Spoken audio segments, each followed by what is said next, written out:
Sir क्या नाम अपना? नाम मेरा राजीव सिंह कतरू।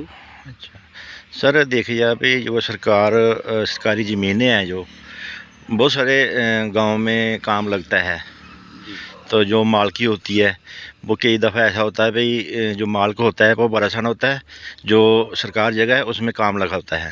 जी इसके बारे में क्या कहेंगे आप? सर, मैं बस इतना ही कहूँगा अपने एडमिनिस्ट्रेशन से और अपनी पीछे की गवर्नमेंट से। उनको मैं ये मैसेज देना चाहता हूँ और कि जो आज लोग कहते हैं सरकारी जगह पे काम लगा हुआ है, मैं सरकार से ये पूछना चाहता हूँ कि जब हमारे बुज़ुर्गों ने इस ज़मीन की संभाल की, जहाँ पे बड़ी बड़ी वो झाड़ियाँ थी उनको ख़त्म किया, जंगल झाड़ थे उनको काटा, मतलब उनको लेवल में लाया, सब ज़मीनें लेवल में की, इतनी जी तोड़ मेहनत की, तब सरकार कहाँ थी? तब क्यों नहीं सरकार ने जेसीबीयाँ भेजी इधर कि ये लो जेसीबीयाँ लो और आप उस ज़मीन को मतलब साफ़ करो और जहाँ पे आप रह सकते हो, जहाँ फसल उगा सकते हो। जब ज़मीनें हमारी, जब शेख साहब ने हमें ये ज़मीनें दी हुई, हम गरीब लोगों को, ये ज़मीनें हमारी, हम इधर रह रहे हैं, हमारी पुश्तें इधर रह रही हैं, और उसके बाद हमें ये कहा जाता है कि ये सरकार की ज़मीन है। मुझे बताएं कहाँ से ये सरकार की ज़मीन है? आज हमारे लोगों के पास रहने के लिए घर नहीं है। अगर कोई आदमी 4 पैसे इकट्ठे करके अपने घर बनाने की कोशिश करता है तो वहाँ उसको आके रोका जाता है, हमारे एडमिनिस्ट्रेशन उसको आके रोक देता है कि नहीं जी, ये सरकार ज़मीन है, जहाँ घर नहीं बनाएंगे। भाई अगर इस जगह पे घर नहीं बनाएंगे तो फिर कहाँ जाएंगे? जहाँ तो फिर सरकार को चाहिए कि उनको दे दे 10-10 मरले का, जब एक-एक कनाल का माल की प्लाट दे दे।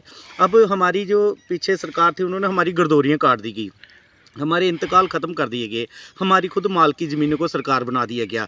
जब शेख साहब ने हमें मालिक बनाया और पिछली हुकूमत जो थी उन्होंने हमें मतलब हमारी ज़मीनों को सरकार कर दिया कि जो आज सरकार की ज़मीन है।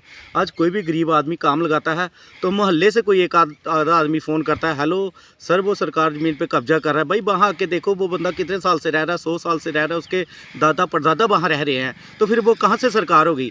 मैं एडमिनिस्ट्रेशन से, मैं एलजी साहब से ये गुजारिश करता हूँ कि हर डिस्ट्रिक्ट में जहाँ जितने भी डिस्ट्रिक्ट हैं जम्मू कश्मीर में, हर डिस्ट्रिक्ट में डीसी साहब को एक मैसेज दिया जाए कि लोगों को घर बनाने की अनुमति मिलनी चाहिए। जब कोई शिकायत करता है उस शिकायत पे कोई अमल नहीं होना चाहिए, क्योंकि वो उनकी खुद की ज़मीन है, वो वहाँ उसको पहले खेती करते हैं, एग्रीकल्चर लैंड है, फिर वो वहाँ पे घर बना रहे हैं, तो किसी को क्या परेशानी आ रही है?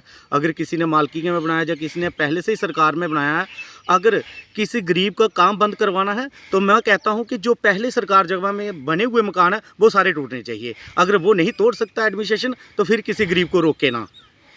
तो देखा जा रहा है जो खेत में इतनी ये लकड़ें हैं, जो बूटे वगैरह पौधे वगैरह लगाए हैं, जो ठीक है, ये भी बहुत तेज़ी से काटे जा रहे हैं। देखिए, ये मैं अपने जो हमारे फॉरेस्ट मंत्री हैं जावेद राणा जी, ये मैं उनसे एक गुजारिश करूंगा और पर्सनली ही उनसे मैं मिलके इस मुद्दे पे बात करूंगा कि ये जो ठेकेदारों को लाइसेंस दिए हैं, जब बिना लाइसेंस वाले ठेकेदार हैं जो पेड़ काटते हैं, ठेके लेते हैं बड़े बड़े, ऊपर देखो कंडी बेल्ट में सब मतलब जितने भी जंगल थे क्लीन कर दिए, इधर भी किसी ने अगर लगाए हैं कोई पेड़ तो वो भी ये खरीद रहे हैं, बेच रहे हैं। इसकी जो परमिशन है बंद होनी चाहिए। इसके साथ क्या है कि हमारा जो पोल्यूशन है वो बढ़ रहा है और आज हमारे यहाँ पर इतनी ज़्यादा इंडस्ट्रियाँ लग चुकी हैं और उनका भी जो पोल्यूशन है वो सारा लोगों पे पड़ेगा और लोगों को ताज़ी हवा नहीं मिलेगी और इससे लोगों को नुकसान होगा। मैं अपने जावेद राणा जी से ये अपील करता हूं कि इस चीज़ को जल्द से जल्द रोका जाए और ठेकेदारों को ये परमिशन ना दी जाए पेड़ काटने की। और क्या मैसेज रहेगा आपका? बस यही, अब नौजवान पीढ़ी को एक मैसेज देना चाहता हूं कि नशे से दूर रहें, सामाजिक काम करें, अपनी एजुकेशन पर ध्यान रहें और आजकल ये जो चिट्टा वगैरह चल रहा है इन सब चीज़ों से दूर रहें। बस यही मैं नौजवान पीढ़ी से कहना चाहता हूँ।